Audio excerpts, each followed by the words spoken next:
Hi అండి, welcome back to my channel. నేను మీ శ్వేతాను. ఈరోజు మనము బంగాళదుంప ములక్కాడతో ఒక టేస్టీ రెసిపీ చేసుకుంటున్నాము. చాలా బాగుంటుంది.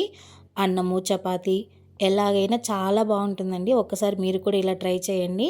అందుకోసం ప్యాన్లోకి 2 టేబుల్ స్పూన్ ధనియాలు, అలాగే 4-5 లవంగాలు, 1 ఇంచు చెక్క, 1 టీ స్పూన్ జీలకర్ర, 2 టేబుల్ స్పూన్ల ఎండు కొబ్బరి, అలాగే 5-6 జీడిపప్పులు తీసేసుకొని ఫ్లేమ్ని లోలో పెట్టేసుకొని బాగా వేపుకోవాలండి.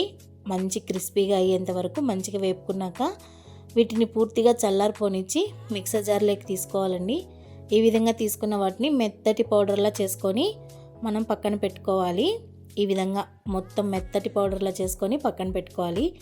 ఇప్పుడు కడాయిలోకి కొద్దిగా ఆయిల్ వేసేసుకొని ఆయిల్ హీట్ అవ్వగానే 1/2 టీ స్పూన్ జీలకర్ర, అలాగే సన్నగా తరుక్కున్న ఒక పెద్ద ఆనియన్ కూడా వేసేసి ఆనియన్ మెత్తపడేంత వరకు బాగా వేయించుకోవాలండి.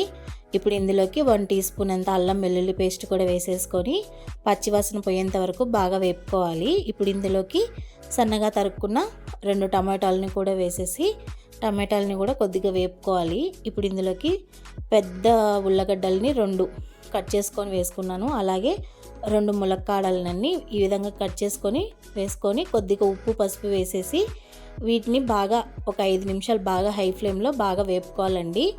ఇవి కొంచెంగా సాఫ్ట్ అవుతాయి, బాగుంటుంది కూడా ఇలా వేపుకోవడం వల్ల, పచ్చివాసన కూడా పోతుంది. ఇప్పుడు మూత పెట్టేసి బాగా వేయించుకోవాలండి, కొంచెం మగ్గనివ్వాలి. ఇది ఇప్పుడు మూత తీసేసి అంతా ఒకసారి కలిపి ఇందులోకి ముందుగా వేయించి గ్రౌండ్ చేసి పెట్టుకున్న పౌడర్ని కూడా వేసేసుకోవాలి. అలాగే రుచికి తగినట్టు కారం కూడా వేసేసి మీడియం ఫ్లేమ్లో పెట్టేసుకొని అంతా మిక్స్ అయ్యే విధంగా బాగా కలుపుకోవాలండి. ఈ విధంగా అంతా కలుపుకున్నాక ఇందులో ఒక పెద్ద గ్లాస్ అంత వాటర్ కూడా యాడ్ చేసేసుకొని ఫ్లేమ్ని మీడియం ఫ్లేమ్లో పెట్టి అంతా కలిపేసి మూత పెట్టేసి బాగా ఉడికించుకోవాలండి. ములక్కాయ అలాగే బంగాళదుంప 2 కూడా బాగా మెత్తగా ఉడికిపోవాలి.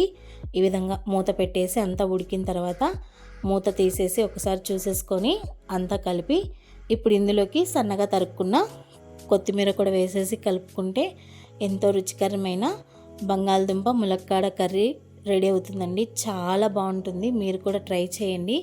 మీకు ఎలా కుదిరిందో నాకు కామెంట్ బాక్స్లో చెప్పండి. మన ఛానల్ని సబ్స్క్రైబ్ చేసుకోకపోతే సబ్స్క్రైబ్ చేసుకోండి. Thank you.